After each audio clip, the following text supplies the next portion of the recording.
We're looking at a big game here. This table surface covers slightly wider than a single bed size. So you can see the game's complete with the maps pretty damn long and about single bed size on its own. And what with extra tables that you need laid out to put counters on here, you are going to need 6 foot long space. What is the game? Well, you've got a hint there in that you can see Australia and then the Pacific Sea, Eurasia, Asia, and right up there is a bit of the west coast of America. And over here is Hawaii. And there is the title of the game, Pearl Harbour, an Empires of Apocalypse game. There's a 0. There's a burning smoke. It looks like the edge of an aircraft carrier to me. So, Pearl Harbour. An Empires of Apocalypse Part 4, the Pacific Theatre of Operations in World War II. Now, what is the Empires of Apocalypse? Well, I've got some more of them here. You've got Morse code, that's the European Theatre of Operations, minus most of Russia, which comes in Cold Days in Hell. There's also Triumph and Fall of the Desert Fox. So this is Empires of Apocalypse Part 1, this is Part 2. Russia, USSR is Part 3, and here we have Part 4. So this is a monster game, and those 3 parts are all viable in boxes or the Ziplocs for one of them. This one never reached its P500 order, so it was produced in a rather odd way in the house magazine of UGG, Udo Grebe Games. The house magazine, I don't have a copy with me here, was called Command and Strategy. And it lasted for, I think, 6 issues. No, 7 issues. And 1, 2, 3, 4, 5, 6. 1, 2, 3, 4, 6. And it says here there's number 7. And this lists where to find the components needed for Pearl Harbour. So command and strategy number 7, number 1, 3, etc. So it was scattered throughout all of these. So you need to buy the magazines. They can still be bought, I believe, from the website to get the game.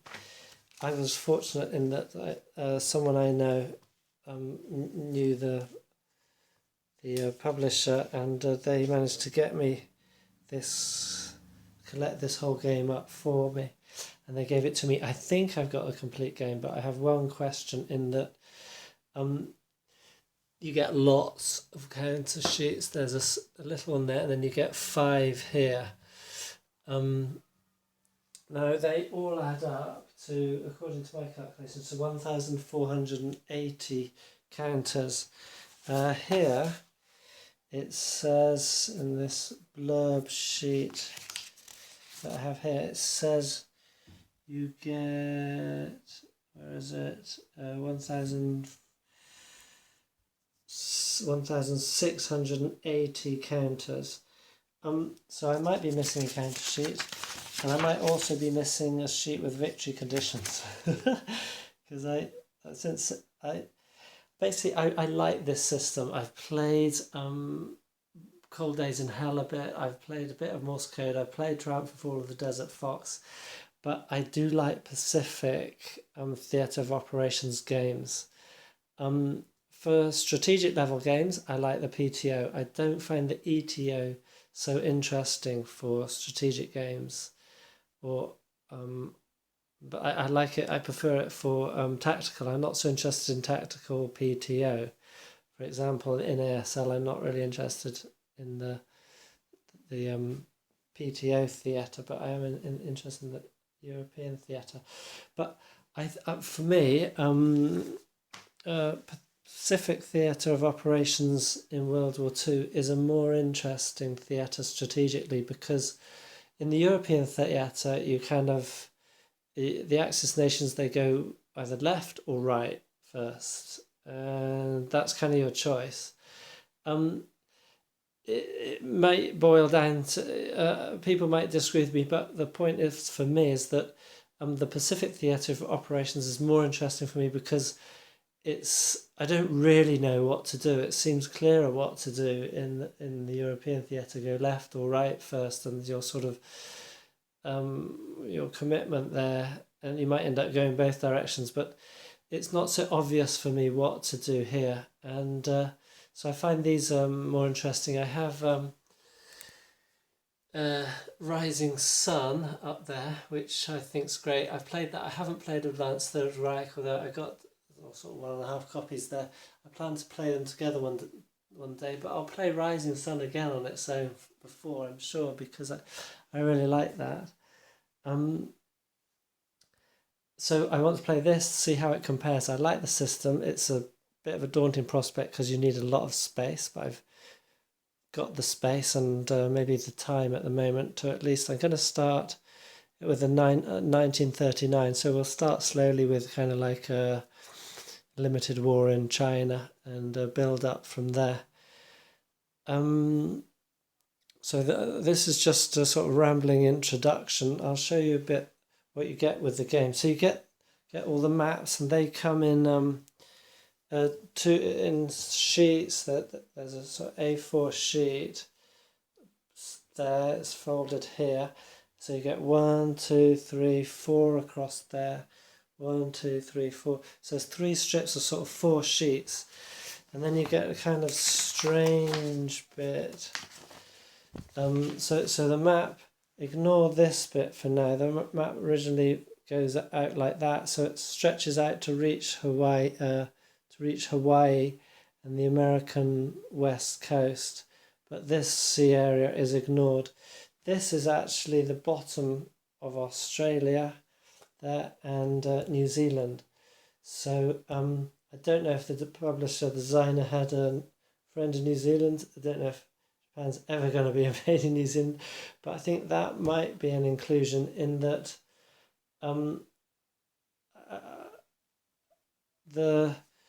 as far as I've worked out, basically because New Zealand's part of the British Empire, India might be taken, Malaya might be taken, etc., etc. But if the British Empire still has, say, New Zealand, even if Australia's taken, it can still continue. So it might be there to kind of stretch out the possibilities of British Empire not being totally conquered. So what do you get in the game? Okay, this was just sort of publicity bump. You get all the maps. Let's have a look close up. You've got, it's sort of computer printed. I don't really like computer printed like this. I prefer hand painted maps. It's sort of very kind of fuzzy, flot, but it works well. It looks good from a distance. I think it looks fine. You get all those counters, tons and tons of them. Let's have a look at the counters. They're rather lovely, by Beth Queeman. Get quite a lot on them. Get the reverse sides, so that's got A for aborted. You get supply, you get hits and build counters. Here's a these are the Chinese setting up. So you've got the communists and the nationalists. So this is the nationalist leader, and the communists, see, they have red numbers here to identify them. But essentially, they're going to be sort of working together, although they sort of don't sit happily together. They'll be working together against the Chinese at the moment. So I haven't set them up, I just started that. Then you get several sheets. You get this, which is placement or resource points. Resource point activation chart. So this lists which cities will give which nation or power resource points. So you can see all of these: France, USSR, USA, PTO, British Empire, China and Japan are all in play on this map. You get a production chart. So this is where reinforcements and builds are put. You've got repairs. You've got the year track. Look, interestingly, it could have started in 36. Now, originally, I think there was plans for this series to start with Spanish Civil War, and but it hasn't. I don't think it's been done. But so it can go all the way up to 46. Then you get initiative table, allied to axis. Over here we have a research chart. So you've got armour, aircraft, subs, long range, V weapons, A-bombs, sonar and radar. So these are all possible research areas, and these are the levels which can be reached. And in the side there you see various counters symbols. So armour at level, when you've researched it to level 2, you can have 2 strength and it goes all the way up, blah blah blah blah blah. So you get similar things with aircraft, long range aircraft, etc. etc. So look, nuclear weapons, V weapons, okay. You get the USA political phase chart. So the USA has production level which goes up when it's at 30, it automatically enters the war. Various events that if they happen, the production level increases or decreases. Then the USA can choose actions it rolls for them, and either it might reduce the production level or else it can take the action and it costs it a production level. So for example, it might allow the British Empire to occupy the Netherlands East Indies, which would be helpful to keep the Japanese away somewhat from the oil resources there, for example. So political phase chart, diplomatic value chart. Now this is for the whole of the series. So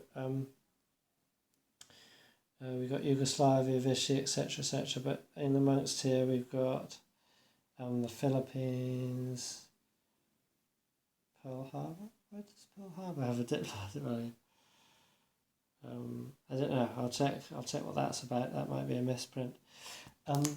Etc. etc. So you gain diplomatic points. You can expend them, and people can counter expend them to either bring countries over to you diplomatically, or you can obviously conquer them.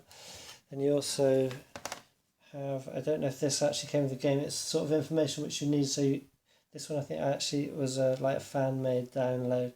And I've highlighted this as the countries and the economic statistics. So you've got the number of factories, the number of oil, the number of resources, nice spelling, the number of replacement points, and then production with replacement points maximum, because you sort of times factories by resources or something like that to get your replacement points. So you look down, you see, right, okay, oil, China's got none, Formosa's got none, India's got 1, the Dutch Pacific Islands, Netherlands East Indies has got 7.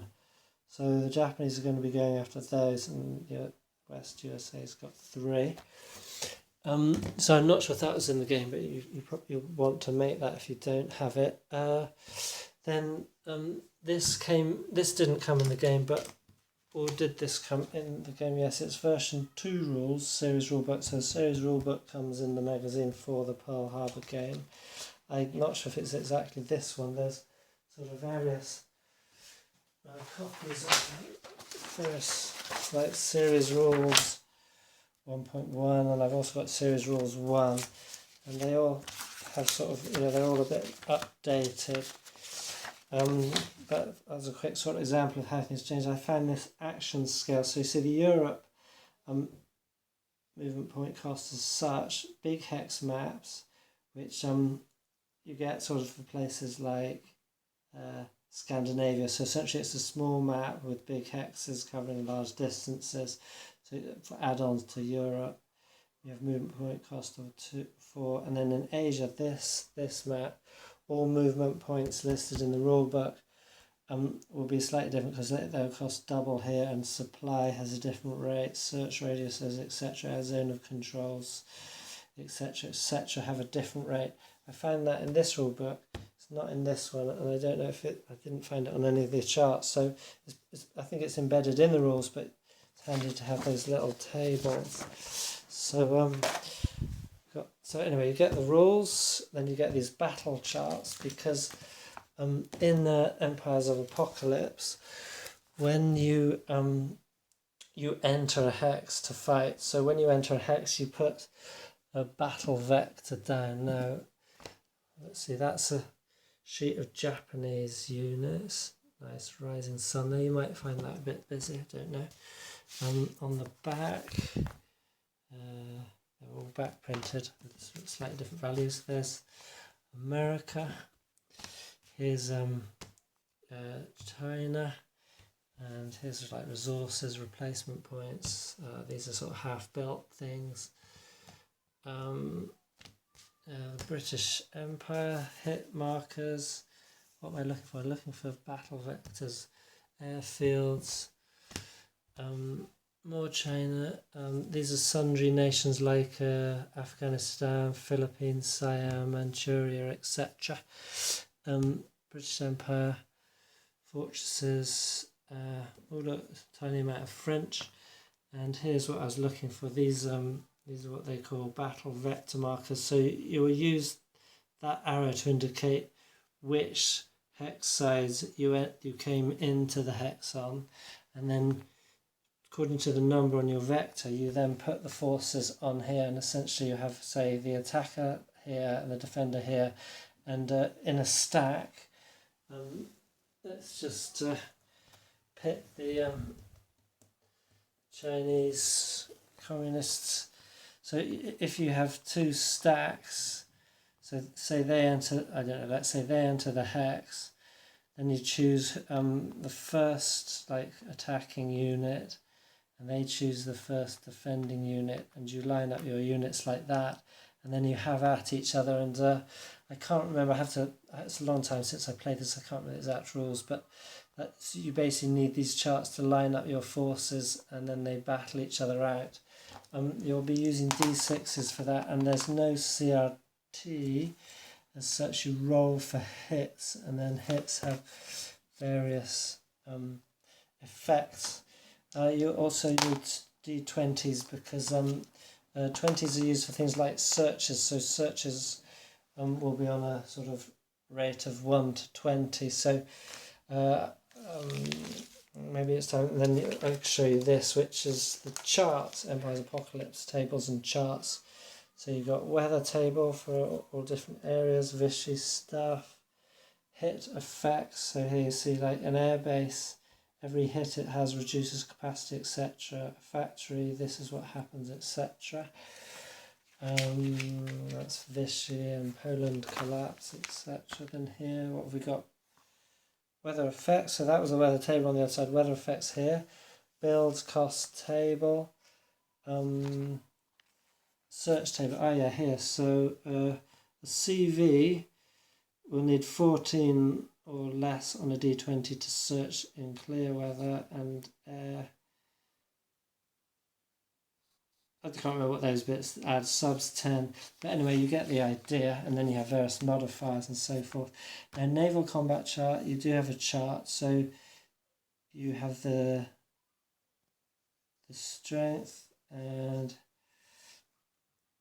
blah blah blah, and you roll a d6 or something with modifiers, and then that gives you a letter, and then you check and what that means. That naval combat chart 2, final analysis, submarine table 2, partisan assault, and then here's the sequence of play. So you can see that's nice and lengthy. Preparation phase, active side action segment, reorganization, naval phase. These are all the possible naval missions. Naval combat phase. So sub-combat, air-to-air combat, air-to-sea combat, and then surface combat. Then you move to the land movement phase. Engineers building stuff, blowing stuff up, etc. Air movement, active side, air-sea reaction from the non-active side. So you get reactions. Got reactions in there. Interceptions. And then the combat phase for the land. And then you get an exploitation phase. So if you've got armour units, they can exploit. And then repeaters above for the non-active side. Then you go to the partisan phase, check for conquest. You have a political phase, production phase, and a research phase. And that's once every month. So it's a big game, and it's going to take a long time to play. I'll see how far we get. But you're getting a picture. Here's the land combat chart. So you roll the d6. Oh yeah, that's it. You get a differential depending on the points, and then you get what attacker loss, defender loss, etc., retreats, whatever. Elimination checks, terrain combat effects, loot table. That means when you capture an enemy city, it's like how many resource points essentially you can take, something like that. Tactical bombardment, movement costs on different weather, and that's going to be different. We're going to use different movement costs. No, that's just a terrain effects chart on the map.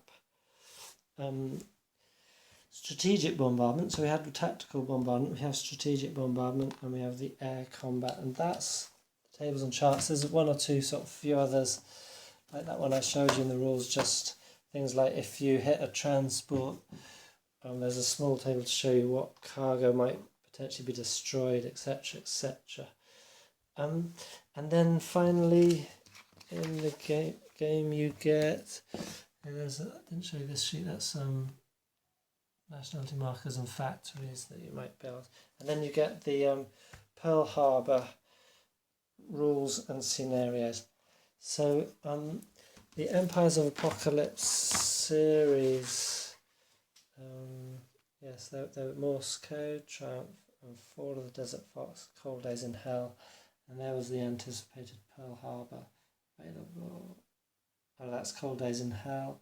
You can buy these two at a reduced price because the publisher still has a few in stock, and these have been reduced.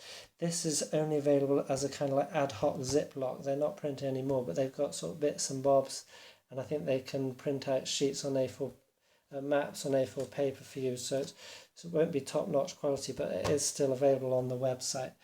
And then this, as it says, it's published over several issues of Command and Strategy. That magazine is now finished. I'm not sure what the status is. He was trying to start up a new magazine, Ve Victus International. I think that didn't take off. But anyway, here's the rule book. Series rule book. You've got an index. It's helpful. 51 pages. You've got a couple of pages of designer's notes. You've got some examples of play, and then the rest is all 45 pages of rules. And lots of sort of examples and so forth. I found the rules quite clear. Having said that, it's translated not perfect from German and not perfect, so not really good English translations. And also, it breaks down in so you can have 7.2. 1A2, 7.2 and A2.1, so you get lots of little sections, but even within the sections there can be, I don't think I can give you an illustration, but you might, for example, get a paragraph like this, and it starts talking about one thing, and then it enters another sentence, say here, and starts at another point, which is an important point, and you wouldn't gather it from the sort of the heading of the paragraph, so you can lose rule sections. I've been going through sort of putting little dots to remind you there's a point here which is different from the point that it starts there. So I don't know if it's a sort of more German, the German language, it makes more sense that way, but some things could be lost. I think this was something like that. It's like this paragraph's about that, and then it moves to a new subject without a new paragraph, which is confusing, I find. But and there's a lot of errata have been put up on the internet for this, but I'm not sure how much stemmed from the previous series, because this is the previous versions. This is version 2, which I think is the sort of the current and probably the last version, and there's a lot of errata that might have been checked in that, but I'm not sure. I think there was also clarifications that people might feel they need, so you might want to download errata too and sort of check it against the rules. Anyway, back to Pearl Harbour. So here we've got, I always start with this quick start, which is quite nice. It's just 2 pages of setups and counters. This is how it goes. That's the basics, easy peasy. The rest's all complicated, you know, like research and etc. But that's just the basics of moving and fighting. So Pearl Harbour special rules, specific map scale. There's a different scale. You've got jungle terrain, Burma Road, supply rules, supply in China, Pacific Island supply, it's a bit different, etc. Trade. So you've got South American nations trading, and then we move into the Chinese nationalists and communists. So China, Chinese, Japanese fighting limits, because they had a limited war to start with. That can change. Partisans. So this is all about China. Then the USSR and Japan. So you can have like things about forced peace, voluntary peace, broken pact, etc. Special weather rules, special relations, Mongolia, India. Then we got kamikazes. And then we move to the USA, political phase options. So that's all about USA, how they enter, etc. And they have more options, that are actions that they can take to sort of speed up their entry, so forth. Then voluntary rules, optionary rules, otherwise known as code breaking, Tokyo Express, inter-service rivalries, case watchers. So some little extras there. And then scenario instructions. That's a repeated paragraph. So you get 3 scenarios. These are the neutrals. You get scenario 1, which is 1939 to start, which is where I'm going to start. So you get nice. These are all clear, and I find them very helpful and clear setups. Instructions. Scenario 2, June 1941, starts there. So you just got a few notes, right? The initiative is an Axis +3. USA reached production level 22. Japan has conducted the first strategic bombardment, so presumably that means it doesn't have to take that option again, etc. The Burma Road is closed, and these are the American options. Okay, so etc, etc. And then there's the last scenario is December 1941, Pearl Harbour. So this is you start, the USA is considered surprised, and the Japanese will start with the attack on Pearl Harbour. That's that. Here's the production chart you get with Pearl Harbour. So this I got with one of the other games. Nice colourful one. Anyway, it's the same thing, just not in colour. So that's it, but that is it, because you might have noticed that, well, you wouldn't have noticed because I didn't go through scenario notes, but nowhere in the scenario notes do they say how you win. So it's a big question. I sent up some requests on the internet in various places. There is a point in the standard rules on standard, where is it, victory, 4.6, victory. All scenarios have victory conditions, except for the Pearl Harbour ones. If players agree on a campaign game, starting from any of these scenarios, which I think actually is what these are meant to be. So these scenarios do not end after a set number of turns or a particular date. I believe they are supposed to be campaign games just beginning at these dates. So you just go through to the end. And the end then would be use the victory conditions of the campaign game instead. Now there aren't any campaign game victory conditions listed there, unless I do not have an absolute complete set and I'm missing something. But otherwise, what you could do is you could say that the Axis has to conquer all allied major countries in the game except the USA. And in this case, that means Japan would have to conquer. And elsewhere in the rule books it states that if you're playing with like one map, like if it's Cold Days in Hell or Morse Code, then you only count the cities and so forth of the major power on that map. So essentially, that would mean then that Japan would have to conquer all of the Russian, the Chinese, the British Empire, the French cities on the map. And I think you do have to conquer all the cities that are listed on the map to conquer that area or that nation. So that is a tall order because, as you saw, we got Australia and even New Zealand. So it would be the Japanese would be hard put to conquer the British Empire. Not maybe with the forces which they could muster on this map that you get in this game, but of course the USA will be protecting them. So Japan isn't considered that it has to conquer the USA, as I think is the intent, without any words to the contrary. But it still does have a tall order to win the game. But that's probably the realistic, order that they had to conquer this whole region to have any chance of demanding peace from the other nations, or else the Allies have to conquer all Axis major countries in the game. So that's simple. The Allies have to take Japan because that's the Axis major country. Because Allied major countries for the British Empire, it's broken up, so it's considered a power that rather than a country on its own. So you'd have to take India, Burma, Australia, etc. So otherwise you get Axis get a marginal victory if no Axis major countries have been conquered by the end of 1945. And well, you saw that our chart there went up to 46 in the back of Pearl Harbour. Yes, it still goes up to 46, but we, going by the rules, it would end at 45.